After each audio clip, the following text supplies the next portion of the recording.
All right, excellent afternoon to all those who are watching me across the states in Nigeria. In the midst of so much negativity, so much challenges, some things provide us some form of unity, togetherness, and often distract us from our issues, either personal issues or the issues in our environment. Of course, those things are sports, music, entertainments, and today my focus is about music. A music star and a reggae of music is on the platform today. But guys, again, I welcome you to another interesting episode of Real Talk with Kike. I remain your convener, Kike Atanda-Owo. I think it's important for us to hear what on this day in history segment has for us, and when I return, I will give my 2 cents and stay with me. I'll be right back.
All right, many thanks for staying with me. My takeaway from on this initial segment today, as far as I'm concerned, because I always see things from a different angle when it comes to what we made out of our oil-rich regions, because the multinationals that came into Nigeria with selfish interests, the proceeds or the proceeds of the oil, which we can account for in later years, and of course the divide it has brought amongst us as a people is something that sometimes I battle with in my thought process on how far we've come. I'm always asking the crucial question: is our oil wealth our problem, or the people that have the oil wealth? Those are things that comes to mind. And on this history segment today just reminds me of that again. On this note, I think it's important for us to get a message from my sponsors. Let's get a message from them, and when I return, we'll dive straight to the topic at hand. Stay with me. I'll be right back.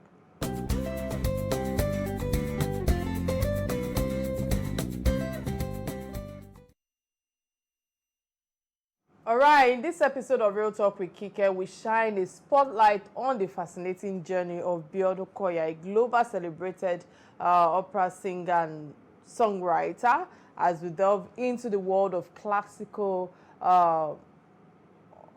operatic music in Nigeria and of course in Africa. While these class are deeply revered in many parts of the world, they remain a niche and of course underappreciated in Nigeria and often overshadowed by more popular music styles. My guest is also known as an Africa's angelic voice, who has broken barriers as one of the few African women thriving in this category, with career that has been seen from a performance for presidents, international dignitaries, and of course in ground venues, across the globe. And she has become a beacon of inspiration for aspiring artists in underrepresented musical field. And on the live show today, I would have real talk around pursuing a career and of course the classical music in a society where such genres are not mainstream, including limited audience engagement, minimal industry infrastructure, and cultural stereotypes. My guests will share our own experiences from our early beginnings to arise on the international stage, highlighting the role of resilience, mentorship and self-belief in a journey. And this discussion will also explore the potential of classical music to connect cultures and tell compelling stories and create opportunities for global recognition of African talent. But before we delve into the main to discuss with my guests, I think it's important for us to get our profile. And when I return, we'll be hearing from her. Please stay with me. I'll be right back.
All right, welcome to the show, Biodun Koya. It's a pleasure to have you on Real Talk with Kike today. I wish you were in the studio with me, but I understand there are some unforeseen circumstances that come up. But how are you doing today, despite everything? Is it possible you sit up a little bit so that you're okay? Much better, much better. How are you today? I'm catching all the kisses. I'm catching all the kisses. You, only for you, nobody else. Thank you. Thank you so much. I'm so excited to be a guest on your show. I'm honored. I must say, you're such a beautiful person. You're not only beautiful on the outside, you're beautiful on the inside. And so I appreciate people like you. So thank you and kudos to you. Thank you so much. You look beautiful as well. So let's just dive straight to the topic at hand, because I know you lived abroad. You have deep roots in the States, However, your Yoruba origin has been discarded as one that one can identify with as an African, but your name as against many that will rebrand and, when I say discard the African identity, despite singing a type of music that appeals to Westerners more. Can you share your journey into the classical music? What inspired you to pursue, the genre or category of music which is often overlooked in Nigeria and Africa? So I must say that I was introduced to classical music at an early age by my dad. And so growing up, that was all I listened to. And it got to a point I became such a sickly child. Every 3 months, 6 months, I was always falling sick. That classical music rescued me, brought me from the land of the dead to the land of the living. And at age 6, I knew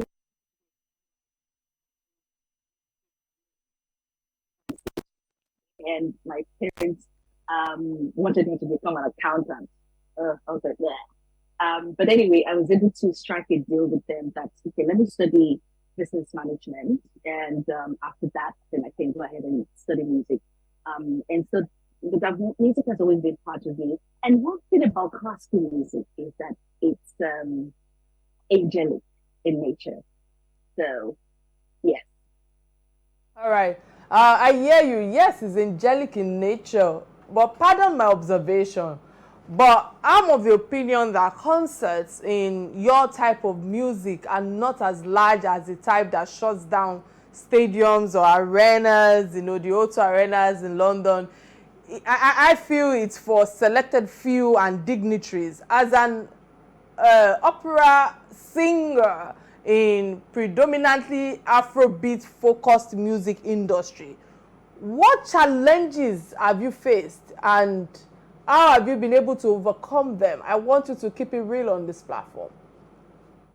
So I must tell you that don't forget that I'm based abroad, and I mean, Afrobeat is predominant in the continent in Africa, but in the US, in Europe, it's not as competitive. There's still classical music is still very strong. Now, let me make it a correction, real quick correction. I don't refer myself to an opera singer anymore. Rather, I refer to myself as a classical crossover artist. And what that means, the difference between that is that, I still say classical music, but it's more fun, it's more upbeat, and it's got some pop to it. For example, basically what Andrea Bocelli does. You said something about, classical music because it's a selected people. It's probably not sold out. You don't see it in huge arenas. No, that's not true. You actually do. When you talk about classical musicians like Andre Rieu is a European violinist. When he does his concerts, it's for like hundreds of thousands of people outdoor. When Andre Bocelli performs, even at the Hollywood Bowl in California, he performs to sold out crowd of 17,000 people. Sarah Brightman, the same thing. So classical crossover artists are different from opera singers. They have an operatic background. They are operatic singers, but they're not necessarily, they're trained operatically. Opera singer, the difference between an opera singer and a classical crossover artist is that, opera is formal, is rigid. You wear costumes, you tell stories. There's no variation. You can't move to this, you can't move, it's straight jacket. But classical music, you can take your leisure. You can sing it note differently. You can add percussion. You can even add choreography to it. You can wear beautiful costumes. It's very modern. It's very hip. It's very appealing. It's like, oh, okay, it's a total departure from the classical music as we know it, if that makes sense. I'd like to urge our listeners to go online, go on YouTube, and pull up videos of Sarah Brightman, Andrea Bocelli, Josh Groban, Jackie Vanko, Kathleen Battle, all those artists, Kathleen Jenkins. You'll see that they've put a modern twist to classical music. So it's more appealing. Many thanks for that insight right there. I would appreciate it. Let me ask first off, before I ask you my next question. I don't know if you are using earpod, if it's possible for you to disconnect your earpod so that you can be more audible, because you are schooling us right now. I believe it's important for us to hear you clearly. But moving away from that, yes, I understand that now we should refer to you as a classical crossover artist. And classical music are not traditional African. So how do you infuse African culture into your music, and what has been the reception from both African and the global audience? Yes, you've been able to demonstrate to us, earlier when you're giving your a submission that, your kind of music cuts across, and you can wear any kind of outfit. So I would like you to throw more light on this question. So, pardon me, I'm not able to hear you without my AirPods. Perhaps after we go on a break, I can try and work on it. Okay. Yeah, go ahead, and afterward we'll go on a quick break. Right. So here's the thing. I have been an ambassador and an advocate for the African culture and its presence in classical music. You understand? I'm tempted to say a bit of Yoruba here. I have that. I have help me translate to Kike. Yoruba, don't leave me alone like this, eh? You're Yoruba woman too. I literally have for that matter. Huh? I said I'm a proud Yoruba woman for that matter. I'm from Isale Kolowo Gbowo Igataiwo. My great grandfather is actually buried at the roundabout of Lagos Island, so I'm a typical Lagos girl. And guess what? I'm an Ijebu woman. Yeah. So I speak Ijebu. You'll be Oh, surprised one day I will sing classical music in Ijebu. I will just sing it. You'll think it's out of reach. You'll be surprised. You listeners will be surprised. Um, yes, but I wear, so I started something that I wear African couture, the gown. I make clothes out of Ankara, out of Adire to make coutures for my stage appearances, just because I want to carry my culture along. Not only that, I just started writing and composing songs in the Yoruba language to be sung classically. When I do my performances, when I hold my concerts, songs like Oremeta, Isheolua, I sing them with a piano accompaniment. I sing them classically. Stuff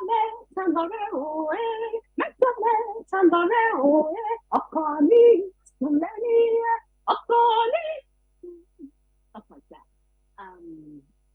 So I think that answers your question. let's go on a quick break and reconnect with you. And when I return, the conversation will continue. Please stay with me. I'll be right back. This is Real Talk with Kike.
All right, many thanks for staying with us. This is Real Talk with Kike, and of course, we still have Biodun Koya with us, a classical crossover artist who have been sharing with us a deep-rooted, kind of music and what led to that. And Abiodun, many thanks thus far for all your submission. But let's continue the conversation, because I feel Nigeria is your second home. You know how big B1 music is in Nigeria and the potential it has, and how B2 do you think the artists, particularly the opera and the classical music, can contribute to Nigerians' economy? Are there examples of classical music driving economic growth in other regions that Nigeria can emulate from? Because the reason why I'm asking you this question quickly is because you've performed for world leaders on prestigious global stages. How has your work, contributed to also shaping Nigeria's image and the soft power globally? First and foremost, I would say before I even go to outside Africa, let me stop over in South Africa. South Africa has a phenomenal opera culture. I think they even have an opera house. And guess what? They have leading opera singers around the world.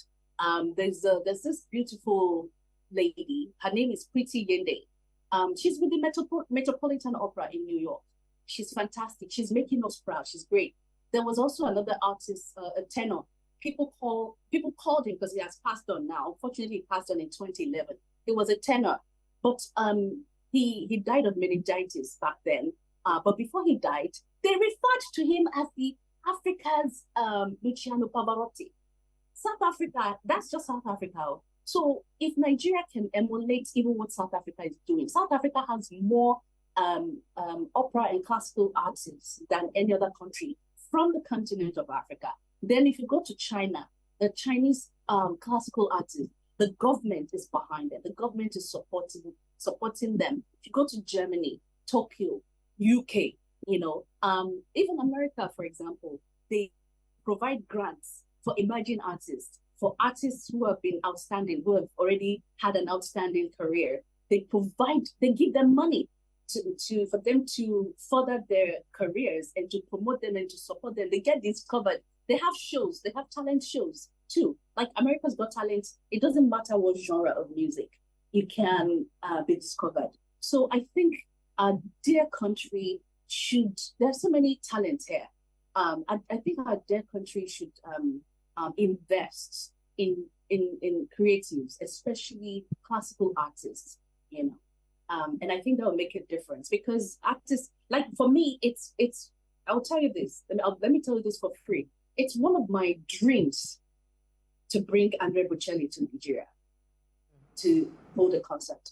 And it will come to pass, don't worry. But let me quickly open the phone lines for those who are just tuning in. This is Real Talk with Kike, and of course, we've been having a real talk with incredible, talented classical crossover artist, Biodun Koya, and a journey in the classical music she's been sharing with us, a less explored but deeply rich art form in Nigeria and of course across Africa, is nothing short of inspiration, with all that she has shared with us thus far, and it's very inspiring. That maybe that's what I'm struggling with, but thus far, we've delved into our career, the challenges and the triumph of breaking barriers in musical industry that largely, gravitates towards, Afrobeats, and how she's using her voice to spotlight African culture in the global stage. And coming up now, I will be exploring the contribution of music to Nigeria, and of course the cultural differences, the economic and the societal growth as well, with the future that holds for classical music in Africa. I would love you to please stay tuned, because we have someone who is the trailblazer that who I would refer to as an innovator. I think innovator who is redefining the possibility of music in our society. And I must say many thanks thus far, Biodun Koya, with your contribution to Africa with your angelic voice. I think it's important now for me to just put the number out there. Remember, you can be part of this conversation by calling the studio number 081-188-88113, showing on your screen right now. And of course, we're streaming live on Facebook, both on Real Talk with Kike platform and of course on Silverbird platform on Facebook.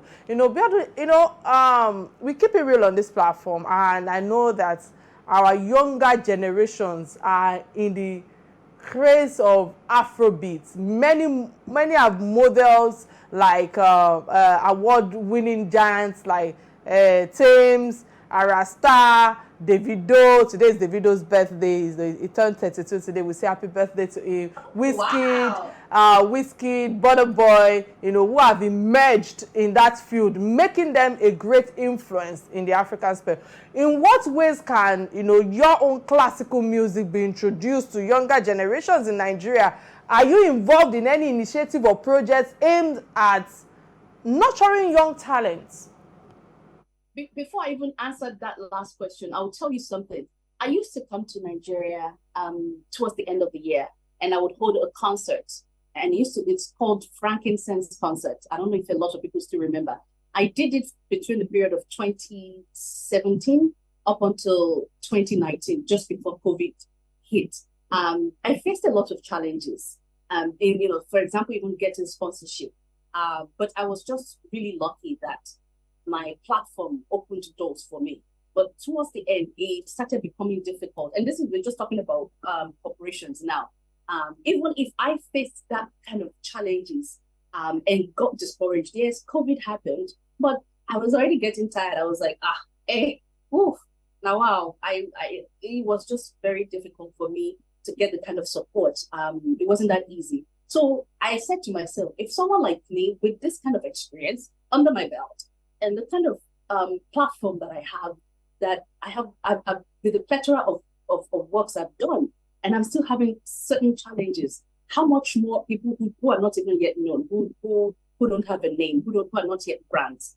And so, to be honest with you, I got discouraged from coming to Nigeria to do my concerts, to hold concerts. But I think I would start back again and maybe try. And I think since I started holding concerts, I've also encouraged a lot of other young classical artists that emerged from New Song Center to carry on classical music as a career, as a profession. That's what they do for a living. And so they get hired at birthday parties, events, corporate events, and stuff like that. I've been doing this since 2005. I was the one that started this. Even, from back in the US, whenever I had performances, NTA, AIT back then, they would be the ones who carried channels, television, even Silverbird. And I believe that paved ways to other younger artists. So I think, but also, can I also be honest with you? I've also seen certain things and heard of certain things about classical musicians in Nigeria. They need to be careful of pride, and they need to humble themselves a lot. They need to be able to sort of, I want to say, take any job in the, take what comes and be humble and be grateful, show a positive attitude. Even me, I saw some attitude that some of these artists displayed. And you have not even reached anywhere and you've started becoming pompous. Such attitude is a turn off, So they need to also work on themselves, on their character, their behavior. Because as they say in Yoruba, iwalewa, iwalewa. I'm the kind of person that if you become too overly aggressive or pompous, it's a turn off. I would not want to work with you. I don't care how talented you are. So let's even start with that before saying, okay, let's receive support from the government or from the corporations or this, that, and that. How are these artists themselves behaving? Power of character you just touched on right now, because it's something that is also big at my end. I feel that the youth of today wants to blow, for lack of a better word. Let me use their street word right now. But they lack that power of character. And as I say, you might have all the talent, you might be intelligent, but when you do not have a good character, you cannot continue to hold that door open. And I like the fact that you have emphasized on that. It's not just about you getting sponsors or getting mentors. You might have the right attitude, which I believe that starts from our home front. It starts from the home before they become a member of the society. But moving away from that, we are currently having a minister for art and culture and also running the portfolio for creative economy. And Natu Musawa has been on this show a couple of times and have been dedicated towards harnessing that talent and championing that economic development through our people with talent. What role can the Nigerian government now play in supporting diverse music, or let's say classical music like yours? Are there specific policies or actions that you would like to see implemented from the government? Because now that we've touched on the power of character that must align with their talent or their skills, let's also bring in the environment, which is the government. What's your submission on this? I think the government should create opportunities, cultural nights, for example, any opportunity to, it doesn't have to be expensive as well, but we want to also showcase our talents. There are many expatriates living in Nigeria. Are you getting what I'm saying? Let them see what we have. Again, I want our government or the minister to look at the format of South Africa when it comes to classical music. I would like for him to conduct a research. How is South Africa doing it? How many classical opera singers are from South Africa? What are they doing? Do we need an opera house? What is wrong? There's nothing bad. At this stage, Nigeria is a giant of Africa. At this stage, we should have an opera house. Come to think of it. We should have an opera house. Please, government, build us an opera house where we can, we need an oyster. What they say, what's the word? The word is our oyster. I think I've said it right. But we need a stage. We need a prestigious platform where we can showcase our talents, where we need an outlet. We need creative outlets. Please give us opportunities. Whenever you're hosting, say, a president from blah, blah, blah, say Tokyo, you see that opportunity to hire the local artists and give them the platform to showcase their talents. You never know what will come out of it. For that. So, yes, we never know what will come out of you, but music is a powerful tool for societal change. So I must ask you, how have your performances and compositions of composition that have addressed societal issues? What message do you aim to pass to your audience at the moment, especially with the economic challenges, or not just economic challenges on all sectors that we are going through right now in Nigeria? It's not even only in Nigeria. It's a bit tough around the world too. I'll tell you that for free. But like I said, music is I want to almost say music is the medicine to all problems. It's the solution to all things. Not when I say music, there are certain types of music. What kind of music are you also listening to? What's on your playlist? There are different frequencies. What people don't know is that there are frequencies to each genre of music. You can listen to a genre of music and you will be more depressed. You can listen to a genre of music, I can guarantee you, I will tell you this for free, that classical music, anytime you listen to it, it would lighten your mood. I guarantee you. Listen to artists like Enya, Andrea Bocelli. Just go on Spotify or whatever platform it is. Listen to it. So for me, back to your question, to be specific, when I write my songs, I love love songs. I love to write songs about love because I'm a hopeless romantic, But when you write about love again is the strongest medicine. It's the biggest magic ever. And so when you think about love, even while you're singing it or whoever is listening to it, there's a transformation that goes on. There's a healing. There's a frequency. There is an energy that shifts the mood, the atmosphere, that lifts your consciousness to a higher level. So for me, as long as it's about love, I like to write about love, about unity. And sometimes I can write about heartbreak, blah, blah, blah. It is what it is. But I love songs that talk about bringing people together, whether it's bringing a group of friends together, whether it's bringing lovers together, whether it's bringing family together, a community, a nation, the whole world. I love songs like that. And I'd like to seize an opportunity to implore Afrobeat artists that they should work on their lyrics more. Let's just not say, I want to make a hit song, but just combine some words that are not really uplifting. Then the beats might be okay, but endeavor to put more substance into your songwriting skills. That's why I don't listen to a lot of, I'm very picky. I don't listen to a lot of Afrobeat artists. I can count on one hand, in fact, less than one hand. And you'll be surprised, a lot of the popular artists, I don't listen to them. I don't. It's the ones that are not as, they're maybe popular, but not as the big shots, or the ones that are lesser. And I just, for example, I'll tell you for free. I keep saying for free. I just discovered this artist last year. I've forgotten his name. I really have forgotten. But the first time I heard his music, I was like, what? The voice, the power behind that voice was just mind-blowing.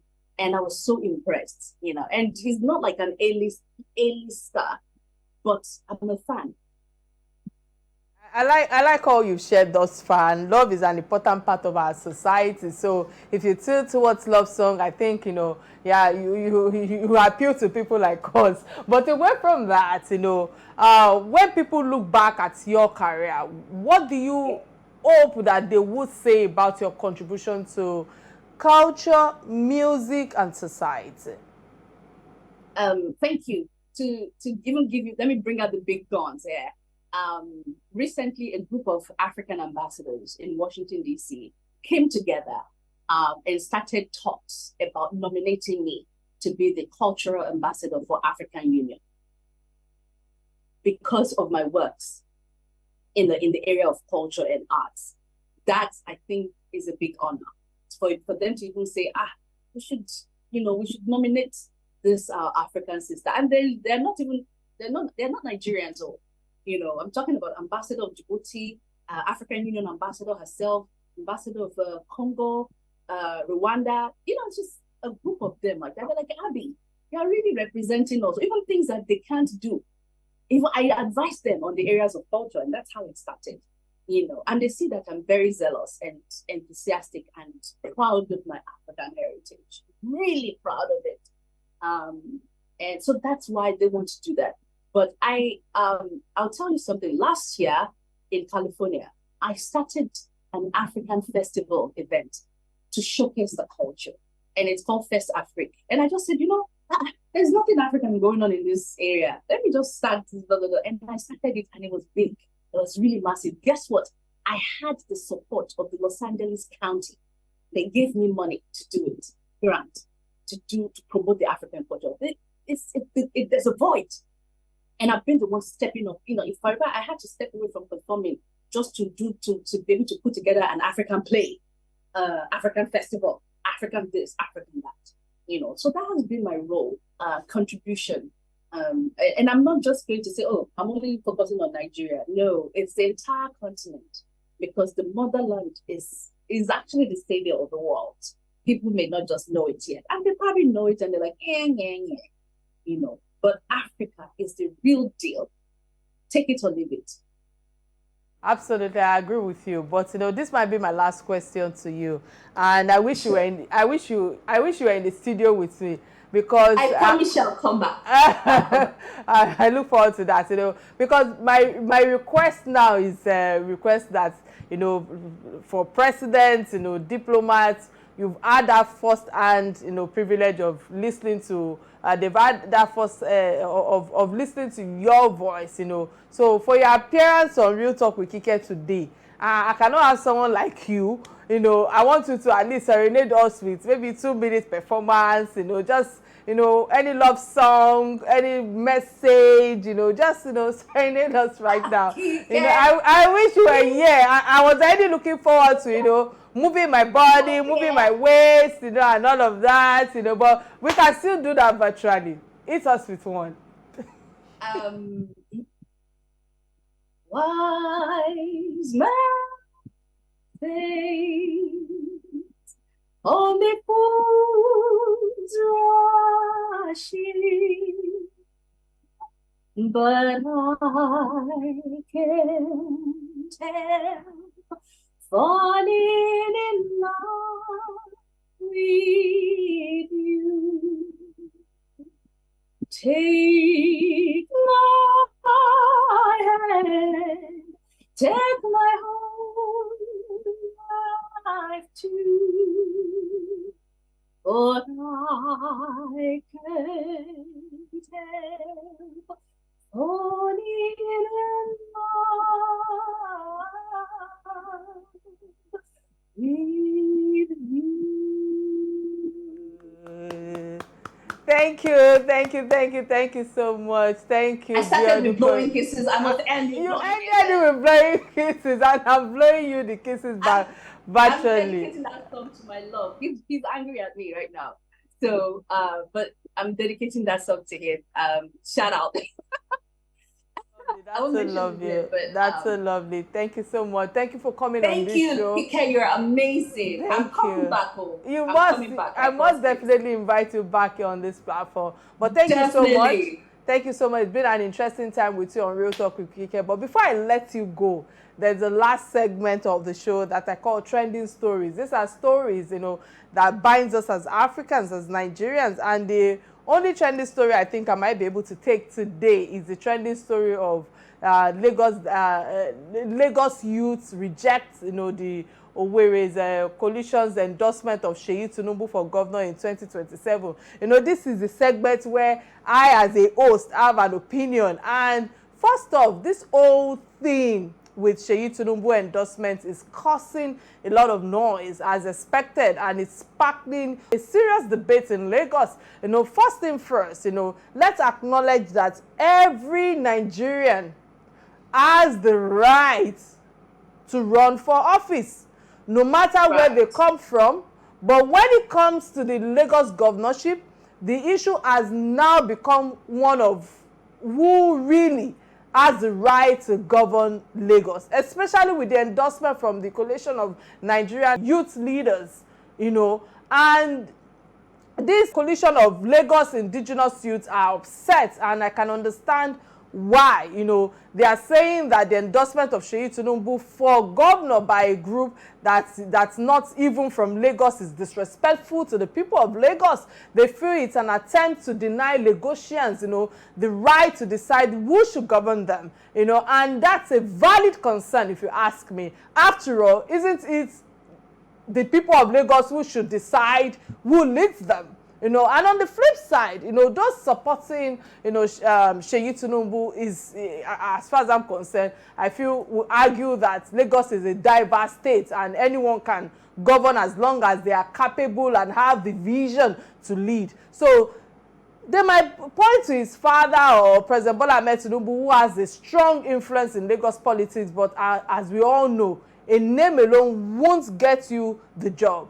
What's most important is the leadership qualities, is the experiences, the ability to perform. And I feel that the Lagos indigenous youth have also raised the issue of non-indigenous. They are saying only people from Lagos should govern Lagos, but Lagos is a city made up of people from all parts of Nigeria, and this has been the case for years. And the conversation should really be about who is qualified, if you ask me, and who can bring change, not where someone is from or where your father is from. And then there's this question of why the Owerri coalition is even endorsing someone for Lagos. Why not endorse him for Osun State? Those are all the things that I'm seeing on socials, and where they are saying that is where they originally come from. I don't know about that, but that's where the confusion lies, if you ask me. This whole endorsement seems a bit out of place, especially when the people of Lagos have not spoken up about it. At the end of the day, the focus should be on who has the vision, like I said earlier, to take Lagos forward, regardless of where they come from or who their father is. People should look beyond tribalism and all and all this endorsement, and focus on the kind of leadership I feel that Lagos truly needs. Lagosians need to stay alert, make informed decisions for 2027. It's not about who is endorsing who, but who has the track record or the plan or the ability to move Lagos to greater heights. I believe that I must emphasize that we must come together. Let's hope that when the time comes, the choice will be about progress and not politics. Abiodun, I don't know if you have any submission on this. You must have seen it. It's been trending in the last 48 hours. What's your take on it? I would say this as well, because like I said, I'm based in the US. Before anyone goes for such a big post, say, to becoming the governor of a state, there's always a track record. They start from somewhere. They start by becoming, say, a councilman of a region. From there, they become, say, a Congress member. From there, maybe a senator. From there, they can now say, okay, I want to be maybe the district attorney. From there, I want to be the governor. From there, I want to be the president of the United States. Even Kamala Harris just didn't rise up to be the vice president overnight. She had filled various positions to prove herself. Of push. I'm not saying I'm supporting or denying. I'm just using her as an example. So I think for anybody to just coming out of the blues to say, I just want to do this. What's your track record? What offices have you held? That's one. Number two, when you're talking about tribalism, because I'm just going to be in the middle, I'm going to say the truth. You will not see a Yoruba man becoming the governor in Nasarawa State. You will not see a Yoruba man becoming a governor in Abia State.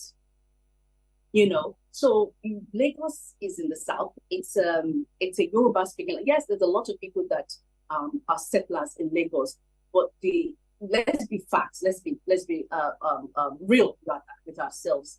I think Yoruba people, someone who's of the Yoruba origin, should be a governor of Lagos State, because as much as we want to say, we accommodate everybody, you would not see again an Igbo man as a governor in Sokoto.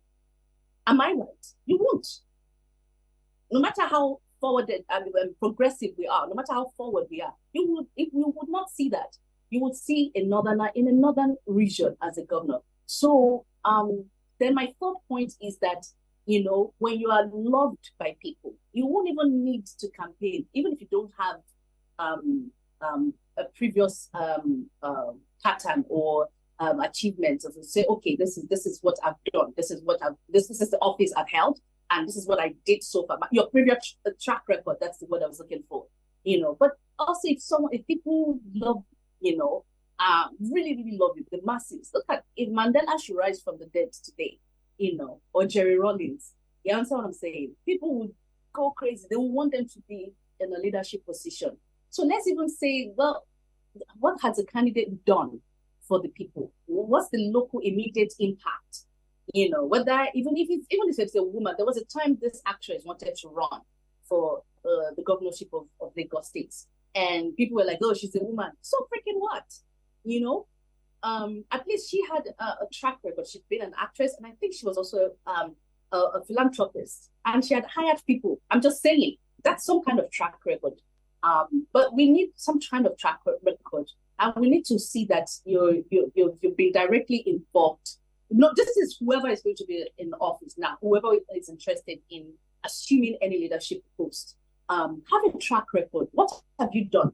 And you have to start from somewhere. Become a local government chairman, become this, become that, and then from there, that's the system that it is like in the Western world. And that's where I'm coming from. Many thanks. I wish we have enough time for me to just chip in one or two words with your submission on this trending, but unfortunately, I just want to say thank you so much, for honoring us on coming on the show on this edition Real Talk with Kike. We've had an awesome time with you. Courtesy you are a resourceful guest, Biodo Koya. And I wish you the very best as you continue to forge ahead in your career path. I pray for God's grace and mercy, and this is where we draw the curtains of the show. My name remains Kike Atanda-Owo. But till I come your way next week, it's important for you to stay kind to one another and put a smile on somebody's face, and bye now.